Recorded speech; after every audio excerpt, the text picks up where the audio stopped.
बिस्मिल्लाहिर्रहमानिर्रहीम रब्बिश्रह ली सदरी व यस्सिर ली अमरी वहलुल उक़दतम मिन लिसानी यफ़क़हू क़ौली। अस्सलाम वालेकुम डियर स्टूडेंट्स, कैसे हैं आप लोग? जी बेटा, तो आज हमने अपना यूनिट नंबर 4 शुरू करना है। बहुत इंपॉर्टेंट चैप्टर है, factorization and algebraic manipulation. Factorization के लफ्ज़ से आप पहले भी वाकिफ़ हैं, आज भी हम उसके बारे में पढ़ेंगे। लेकिन चैप्टर शुरू करने से पहले जो एक बहुत इंपॉर्टेंट चीज़ आप लोगों को पहले भी समझाई है और बताई है, वो है अलजेब्रा के फार्मूलाज। जो मैंने आपको पीछे भी एक दफ़ा लिख के दिए थे, वही आपको दोबारा दिखा रहा हूँ और आपको समझाऊंगा भी। देखिए, ये हैं वो फार्मूलाज।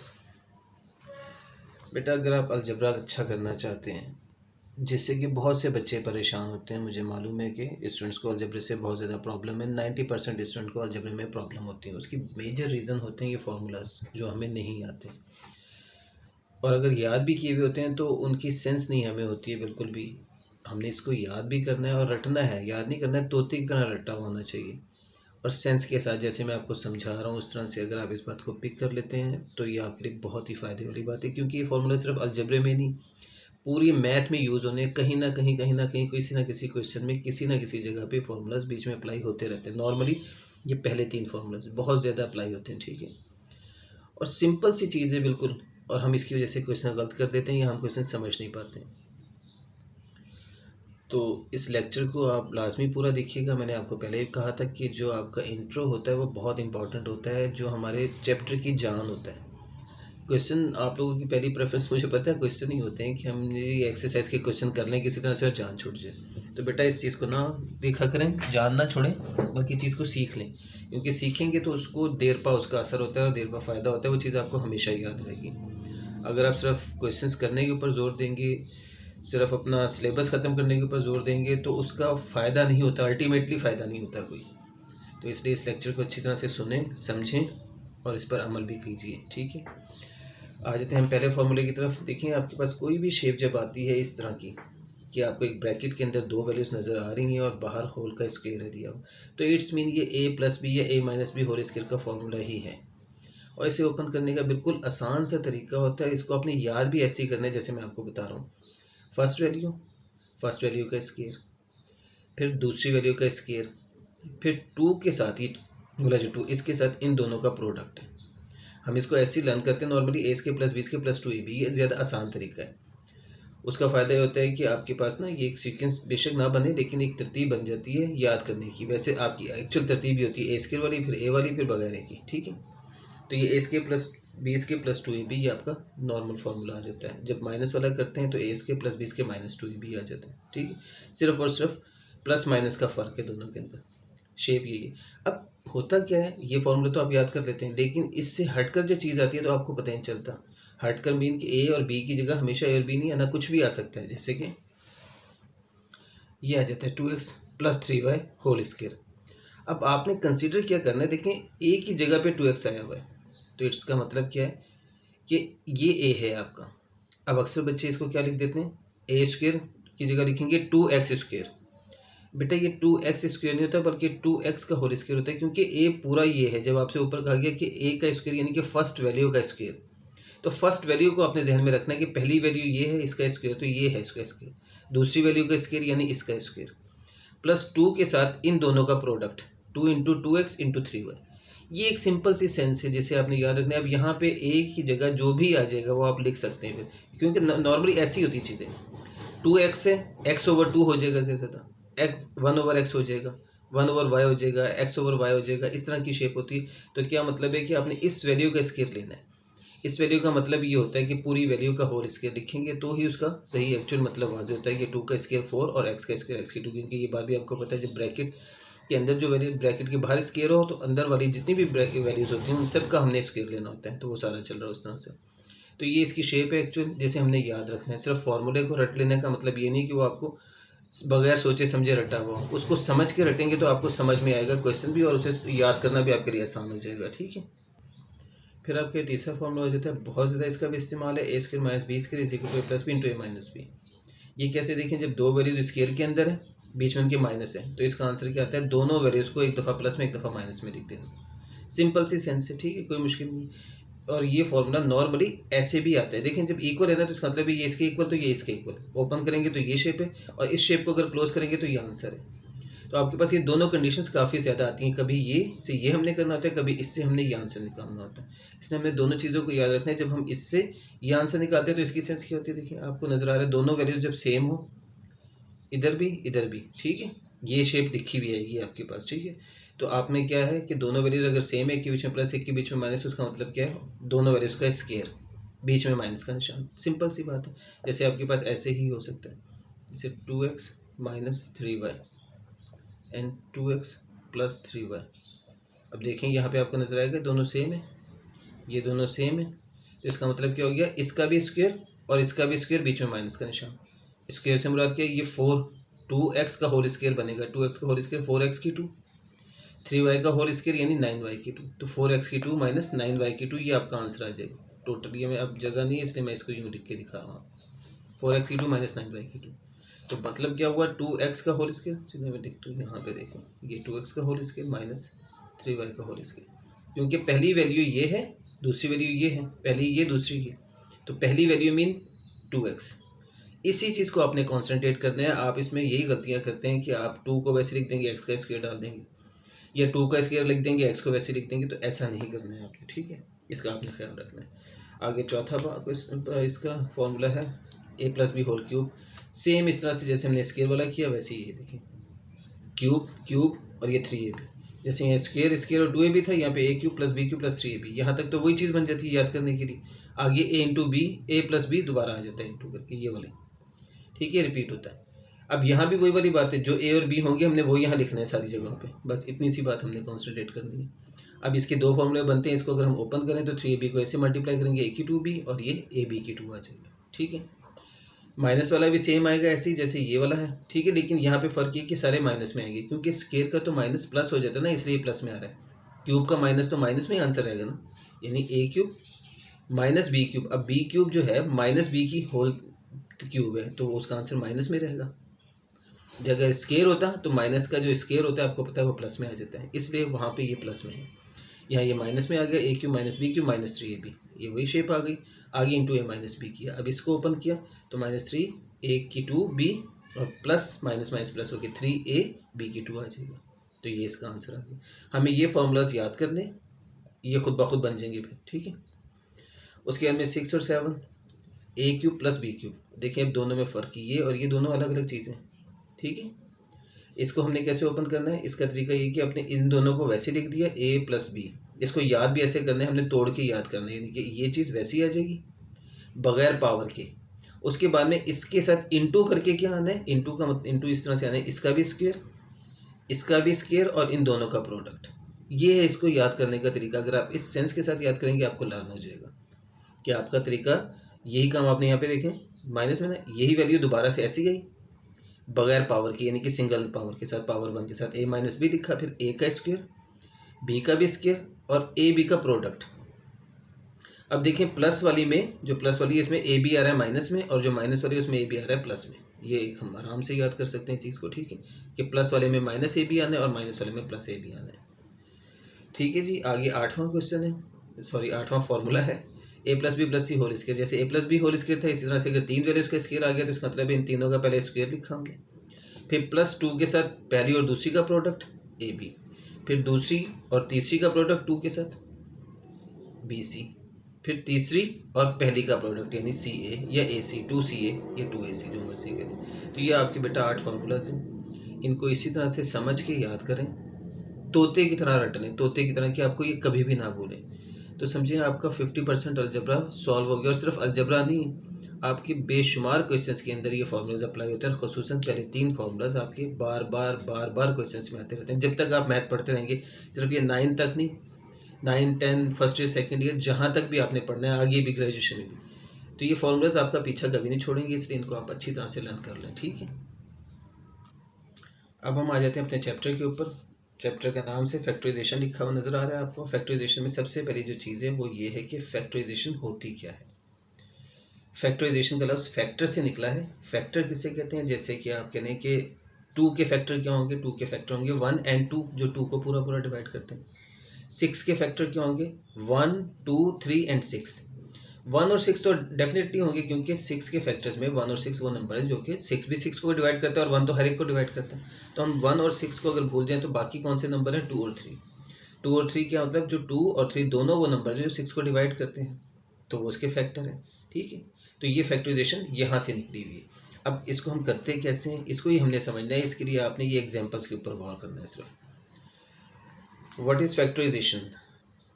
2x प्लस 6 लिखा हुआ है, आपको नजर आ रहा है 2 दोनों में कॉमन है, तो हमने वो कॉमन लिया, यहाँ से x बच गया और यहाँ से 2 3 6 3 बच गया, x प्लस 3। ये दो वैल्यूज थी, जब बीच के में प्लस आ जाए, दो वैल्यूज के दरमियान में माइनस आ जाए, जहाँ जहाँ भी जितनी दफ़ा भी प्लस या माइनस आएगा तो इसका मतलब है वो वैल्यू अलग अलग हो जाती है। ये एक और ये दो वैल्यूज हैं। इन दो वैल्यूज को हमने यूँ लिखा 2 इंटू एक्स प्लस 3। अब ये प्रोडक्ट की शेप बन गई। अब ये वाले प्लस को ना आप कंसिडर करें, देखें 2 इंटू ये पूरी वैल्यू है, तो ये जो कहलाएगी ये एक वैल्यू कहलाएगी। ठीक है, अब इसकी वजह क्या, ये क्या चीज़ है मैं बताता हूँ अभी से देखें। 3x² प्लस 6x प्लस 9, 1 2 3 ये 3 वैल्यूज हैं। ठीक है, अब 3 वैल्यूज में आपने यहाँ पे नजर आ रहा है 3 कॉमन है आपके पास, आपने 3 कॉमन लिया, यहाँ से x की 2 बचा, 3 1 जार 3 करा तो 1x की 2, यानी 3 2 जार 6 2x प्लस 3 3 जार 9, ये 3 आ गया। यहाँ भी ये 3 वैल्यूज जो है अब एक सिंगल वैल्यू में कन्वर्ट हो गई, क्योंकि ये प्रोडक्ट की शेप बन गई। 3 इंटू ये ब्रैकेट, तो 3 इंटू करके आ गया तो ये ब्रैकेट बन गई, तो ये एक वैल्यू बन गई आपके पास। अब इस तरह से अगर 4 वैल्यूज हैं, एक्स इसके plus 2 x plus x plus 2, अब हमने इसको सॉल्व किया, दो का पेयर बना के, ये बात की बात है। ठीक है, वैसे आपने ये चीज़ें भी की हुई, लेकिन ये बाद में हम समझेंगे। देखिए ये 4 वैल्यूज थी, यहाँ भी ये 4 वैल्यूज यहाँ भी, मैंने सिर्फ ब्रैकेट लिखी इसलिए ताकि आपको ये दिखा रहा हूँ, इन दोनों को अलग किया मैंने, इन दोनों को अलग किया, फिर यहाँ से कॉमन लिया ये और यहाँ से ये कॉमन, और फिर एक्स प्लस 2 कॉमन, और फिर ये आया। तो ये देखें 4 वैल्यूज है, 4 वैल्यूज से पहले क्या बनी, ये 2 वैल्यूज, क्योंकि जब मैंने यहाँ से x कॉमन ले लिया तो x प्लस 2 ये एक चीज़ बन गई, x इंटू एक्स प्लस 2 एक वैल्यू, ये 1 इंटू एक्स प्लस 2 दूसरी वैल्यू। तो ये 4 से 2 वैल्यूज बनी, और 2 से अब दोबारा मैं अगले स्टेप में जाता हूँ तो x प्लस 2 मैंने कॉमन लिया और यहाँ से x और यहाँ से प्लस 1 बचा, तो ये एक वैल्यू, ये बन गया x plus 2 into x plus 1, तो ये एक सिंगल वैल्यू कहलाएगी। तो फैक्टराइजेशन असल में है क्या? फैक्टराइजेशन असल में सिर्फ और सिर्फ ये कि हमने 2 3 4 5 6 100 जितनी भी वैल्यूज हैं उन सब को सॉल्व करके एक सिंगल वैल्यू के अंदर कन्वर्ट करना है, यानी प्रोडक्ट की सूरत में लिख देना है। जितने भी प्लस माइनस, ये जरूरी नहीं, मैंने सिर्फ एग्जांपल के तौर पे आपको प्लस प्लस प्लस करके दिखाया, माइनस है प्लस है जो मर्जी हो, तो आपने एक सिंगल वैल्यू में उसे कन्वर्ट कर देना, यानी प्रोडक्ट के अंदर लिख देना। ठीक है, जितने भी प्लस माइनस की वैल्यूज हैं उन सबको एक प्रोडक्ट के अंदर लिख देना, लिखने का मतलब है फैक्टराइजेशन। तो ये हमारा ये मतलब है फैक्टराइजेशन का, इसे आपने याद रखना है। ठीक है, कि हमने किस चीज़ में कन्वर्ट किया, एक वैल्यू के अंदर, यानी प्रोडक्ट के अंदर। ठीक है, अब हम आ जाते हैं आगे अपने टॉपिक जो है हमारा फैक्टराइजेशन हमने करनी किसकी है। इस चैप्टर में हमने quadratic and cubic algebraic expression है उसकी फैक्टराइजेशन सीखनी है। ठीक है, यानी ये जो आपका टॉपिक है factorising quadratic and cubic algebraic expression. तो आज हम बात करेंगे क्वाड्रेटिक एक्सप्रेशन के बारे में। क्वाड्रेटिक एक्सप्रेशन का आपको पता है, क्वाड्रेटिक इक्वेशन जो होती थी ax² plus bx plus c is equal to 0। ठीक है, वो क्वाड्रेटिक इक्वेशन होती थी। इसी तरह से जो भी एक्सप्रेशन दो दर्जी मुसावात, यानी कि उर्दू में हम कहते हैं क्वाड्रेटिक इक्वेशन, दो दर्जी मुसावात, और ये क्वाड्रेटिक एक्सप्रेशन यानी दो दर्जी एक्सप्रेशन जो है हमारे पास। ठीक है, अब एक्सप्रेशन को उर्दू में क्या कहते हैं पता नहीं इस तरह से। तो दो दर्जी क्या मतलब हुआ, देखिए x² plus P x plus Q is equal plus Q करके लिखा हुआ। ठीक है, अब ये प्लस है या माइनस है जो मर्जी हो, इसलिए मैंने दोनों साइन दिए हुए, इससे कोई फर्क नहीं पड़ता साइन से। ठीक है, असल में हमने ये शेप याद रखनी, पहली वैल्यू x की 2 यानी पहली वैल्यू पावर 2 के अंदर हो, दूसरी वैल्यू पावर 1 के अंदर हो, तीसरी वैल्यू पावर 0 के अंदर हो। ठीक है, मैंने लिख के कैंसिल कर दिया उसे, पावर 0 के अंदर से मुराद ये कि x की पावर 0, तो x की पावर 0 हो 1 होता है, तो इसलिए हम लिखते नहीं है। और ये इस तरह की तरतीब बनती है कि ये दोनों वेरिएबल्स वाली वैल्यू है और ये कांस्टेंट वाली, क्योंकि यहाँ पे x लिखा हुआ भी है तो x की 0 है, x की 0 1 है, 1 कांस्टेंट है। तो ये तरतीब हमारी यही है। ABC के अंदर देखेंगे तब भी वही बात है कि ये x की 2, ये x और ये बगैर x के, दोनों चीज़ें सेम ही है, इक्वेशन ये एक्सप्रेशन दोनों एक ही हैं, सिर्फ लिखने की वजह क्या है इस तरह से, जैसे ये है x² प्लस 5x प्लस 4, ये इस जैसी है, जिसमें x² का कोफिशिएंट 1 है, यानी कुछ नहीं नज़र आ रहा ना आपको, तो 1 है। जो दूसरी टाइप है, टाइप तो ये दोनों एक ही हैं, दूसरी जो लिखी हुई एक्सप्रेशन वो लिखी हुई ax की 2 करके, a मीन 2x की 2, इसमें और इसमें क्या फ़र्क है? यहाँ पे फ़र्क ये है कि एक्स स्क्वायर का एक कॉफिशेंट आ रहा है। देखिए यहाँ भी पी लिखा है, पी मीन कॉफिशेंट है, यहाँ भी बी है तो कॉफिशेंट, ये 5 है 7 ये कॉफिशेंट है, ये कांस्टेंट है कांस्टेंट ही है, ठीक है। यहाँ में सिर्फ फ़र्क है पहली वैल्यू के अंदर कि एक्स स्क्वायर जब पावर जब कॉफिशेंट 1 के साथ है तो उसकी फैक्टराइजेशन करने का तरीका अलग होता है, और जब एक्सप्रेशन आपकी जो है ये कोऑर्डिनेट एक्सप्रेशन में एक्स स्क्वायर के साथ कोई कॉफिशेंट आ जाता है 2 3 4 5 6 -2 -7 -4 जो मर्जी आ जाए, तो इसको फैक्टराइज करने का तरीका एक अलग तरीका है, ठीक है। दोनों में थोड़ा सा चेंज है, सिर्फ एक चीज़ छोटी सी एक चीज़ है जिसका चेंज है, उसके बाद में सारा कुछ सेम हो जाता है। तो इसलिए इसको दो अलग अलग तरीक़ों से हमने लिख के दिखाया हुआ कि इसको हमने अलग तरीके से फैक्टराइज करना है और इसको हमने अलग तरीके से फैक्टराइज करना है, और वो अलग तरीका बता रहा हूँ आपको, एक छोटी सी चेंज है जो हम करेंगे तो पता चल जाएगा, चीज़ दोनों एक ही है। अब अकॉर्डिंग एक्सप्रेशन आपने याद रखनी है कि ऐसी एक्सप्रेशन जिसमें एक वैल्यू स्क्वायर के अंदर हो, एक पावर 1 के अंदर हो और एक वैल्यू कांस्टेंट हो, यानी 3 वैल्यूज़ होनी चाहिए इस तरतीब के साथ। अब ये आगे पीछे करके लिख दिए तो कोई मसला नहीं, हम इसे तरतीब दे सकते हैं, यानी क्यों पहले लिख दे एक्स के बाद में लिख दे पी एक्स उसके बाद लिख दे, तो हम इसको तरतीब से लिख देंगे। तरतीब लेकिन यही होनी चाहिए जो आपको दिखा रहा हूँ बार बार, ठीक है। पावर 2 पावर 1 और बगैर पावर के, यानी कांस्टेंट या जो मर्जी आप इसे कहते हैं, एक्स पावर 0 भी कहते हैं तो कोई हर्ष नहीं, लेकिन वो हम लिखते ही नहीं है, ना हमें ज़रूरत है उसकी। तो ये एक्सप्रेशन है जिसको हमने आज सीखना है फैक्टराइज करना, ठीक है। आज हम इसी की बात करेंगे, इसकी बात हम अगले लेक्चर में करेंगे। तो इसको कैसे करना है, इसके लिए भी आपके पास 4 टाइप की एक्सप्रेशंस आ जाती हैं, ठीक है। 4 टाइप मीन ये देखें, एक टाइप ये होती है जिसमें कि आपके पास सारी वैल्यूज़ प्लस की हैं, ठीक है, यानी ये दोनों सेंटर वाली नज़र आ रही है प्लस की। एक टाइप ये होती है जिसमें आपके पास ये वाली माइनस की, ये प्लस की, फिर ये जिसमें प्लस ये माइनस, फिर दोनों में माइनस, ठीक है। ये 4 टाइप है। अब इनको करने का कोई तरीका अलग नहीं है, तरीका सेम ही है, ठीक है, लेकिन ये बाद में हम बताएंगे, या बाद में मैं आपको सिखाऊंगा कि हम इसको कैसे ज़बानी भी याद रख सकते हैं क्वेश्चन की शक्ल देख के, ठीक है। वैसे हमें उसकी ज़रूरत नहीं है, हम इसको अगर प्रॉपर मेथड इसका सीखें तो वो हमारे लिए ज़्यादा सूटेबल है, वो हमें समझ भी आएगा। देखिए जी, हमने करना ये होता है कि ये आपके पास एक्सप्रेशन दी हुई है, क्वाड्रेटिक एक्सप्रेशन, और देखिए यहाँ पे x का मतलब हरगिज़, जो पीछे भी मैंने आपको लिख के दिखाया हुआ था, X square plus B X plus Q, X का मतलब हमेशा x नहीं है, कोई भी शेप में हो, यानी ए स्क्वायर प्लस 9a प्लस 14 लिखा हुआ है, वो भी क्वाड्रेटिक एक्सप्रेशन है, क्योंकि उसकी शेप क्या है, पावर 2 पावर 1 फिर बगैर पावर के। तो वो ABC हो, PQR हो, STUV हो, XYZ हो, जो मर्जी नंबर हो, ठीक है, तो वो इस तरह की शेप में जब आ जाएगा तो ये क्वाड्रेटिक एक्सप्रेशन बनी हुई है। और इसमें अगर वो फैक्टराइज की बात करता है तो हमने उसमें करना होता है कि इस मिड टर्म को ब्रेक, जो आपके पास पावर 1 वाली वैल्यू होती है, ठीक है, वो x की पावर 1 हो, y की पावर 1, z की पावर 1, a की पावर 1, b की पावर 1, जो भी है वो आपकी मिड टर्म होगी, क्योंकि तरतीब में मिड टर्म यही बनती है। तरतीब भी आपकी यही रखनी है आपने हमेशा, अगर चेंज है तो हम इसको इस शेप में ले आएंगे, यानी x की 2 वाली, फिर x की 1 वाली, फिर बगैर x वाली, ठीक है। मिड टर्म ब्रेक करनी है, 9 को हमने ब्रेक करना है। 9 को ब्रेक करने के 1 करोड़ नहीं, 1 अरब नहीं, 1 खरब नहीं, बेतहाशा तरीके हैं, जैसे कि 1 + 8 9, 2 + 7 9, 3 + 6 भी 9 होता है, 4 + 5 भी 9 होता है, 10 - 1 भी 9 होता है, 11 - 2 भी 9 होता है, 20 - 11 भी 9 होता है, 30 - 21 भी 9 होता है। बेशुमार तरीके हैं, आप इसको कहीं भी नहीं रोक सकते। तो अब हमें कौन सा चाहिए यहाँ पे 9 को ब्रेक करने के लिए, हमने वो सोचना है, और उसके लिए हमने जाना है इसके ऊपर। सबसे पहले ये जो कांस्टेंट वाली वैल्यू होती है, नहीं तीसरे नंबर वाली वैल्यू कांस्टेंट, इसका हमने लेना होता है एलसीएम। ये हमने एलसीएम लिया, 2 × 7 = 14, 7 × 1 = 7। अब ये आपके पास इसके फैक्टर बन गए, जो मैंने आपको बताया था कि जैसे 6 के फैक्टर क्या होते हैं, 2 और 3, यानी 1 2 3 और 6, तो 2 और 3 को हमने कॉन्सेंट्रेट करना है। इसी तरह से यहाँ भी इसके फैक्टर बन गए 1 2 7 और 14, तो 2 और 7 हमारे पास असल में ये चीज़ आ रही है जिसको हमने देखना है। अब देखिए 2 और 7 से पहली बात आपने ये सोचनी है कि 9 आता है, 2 और 7 से 9 बनता है, ठीक है ना, जब हम इसको ऐड करेंगे तब, अदरवाइज नहीं। तो क्या ऐड कर सकता हूँ मैं इसको?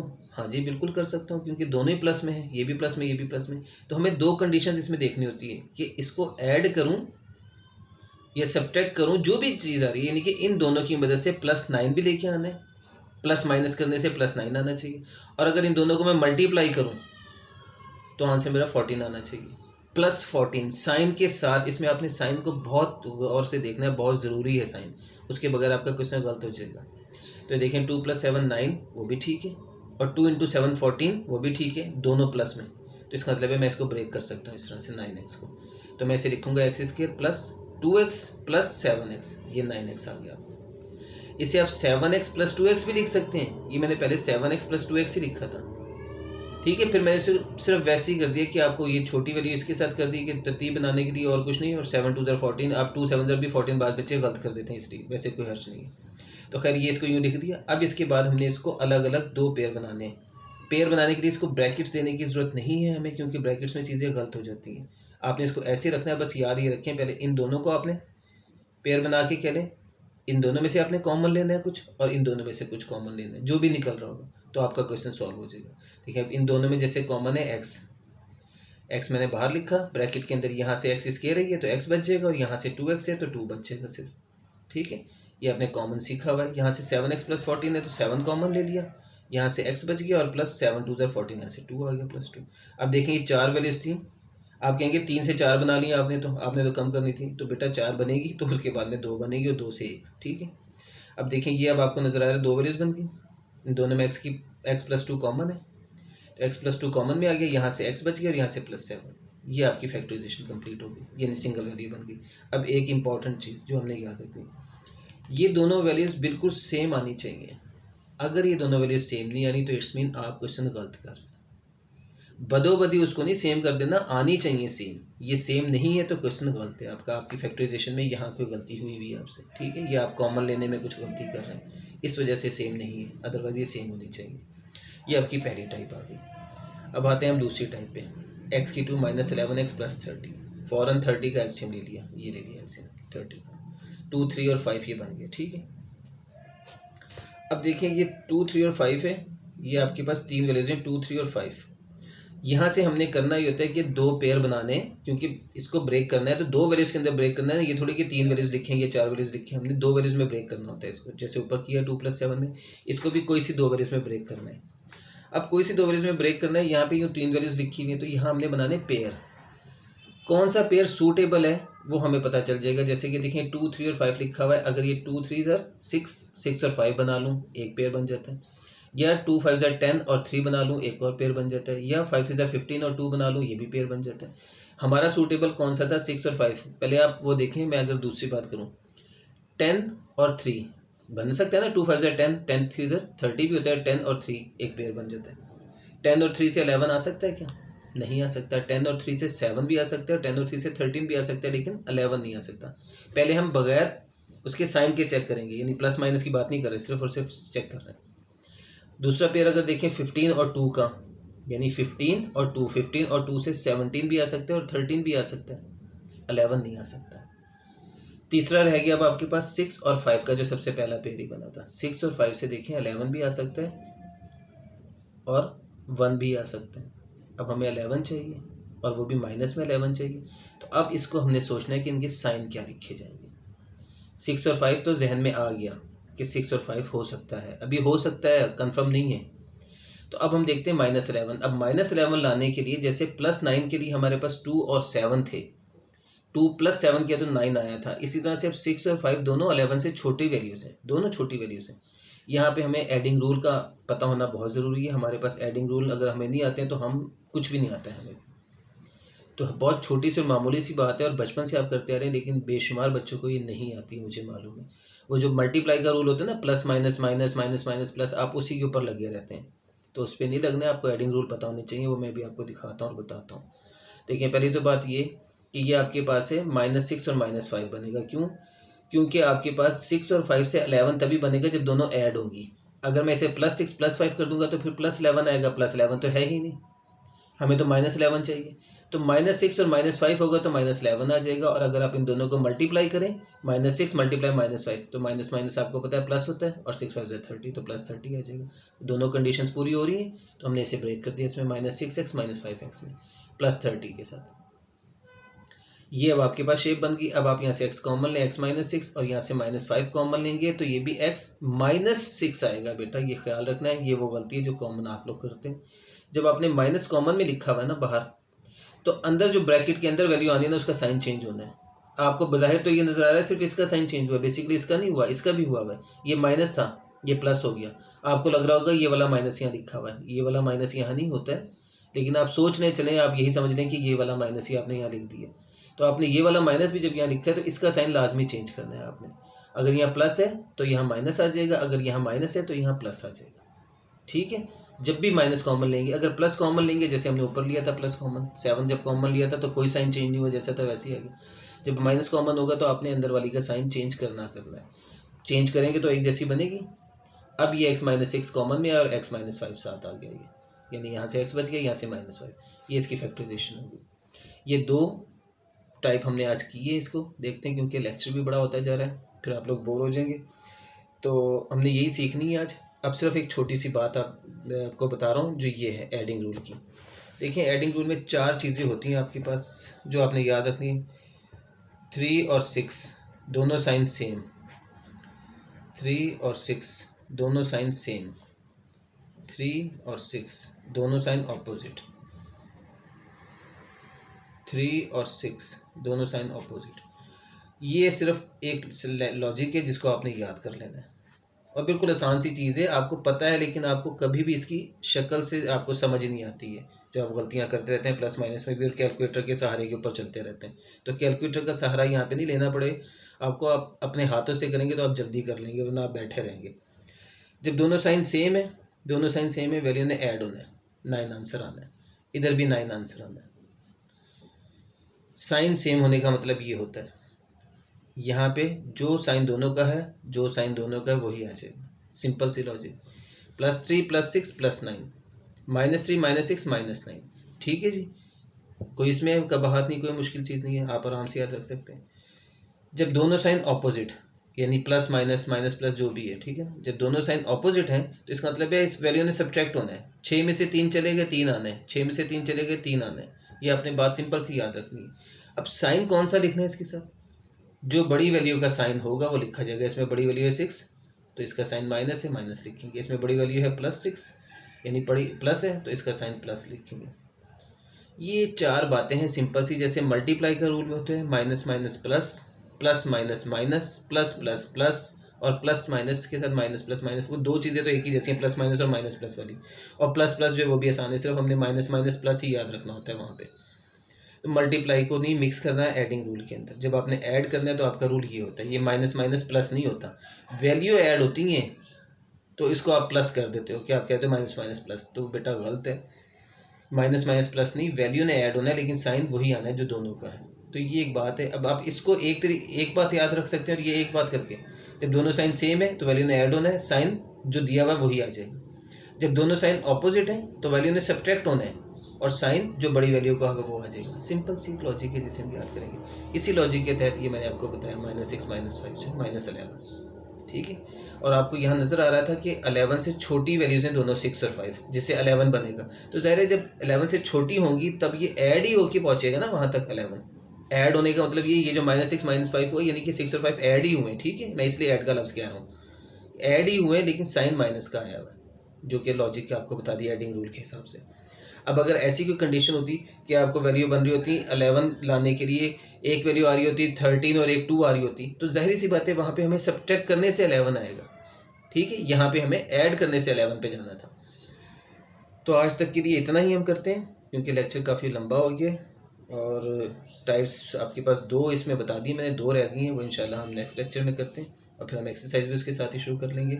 मुझे दीजिए इजाज़त, अल्लाह हाफिज़। और बेटा इस लेक्चर को अच्छी तरह से ज़रूर देखिएगा, इसको ये सोच के मत आप छोड़ दीजिएगा कि ये तो फजूल लेक्चर है, इसमें हमने कोई क्वेश्चन अटैम्प्ट नहीं किया, तो हमें इसे देखने की या करने की कोई ज़रूरत नहीं है, ऐसा मत कीजिएगा। अल्लाह हाफिज़।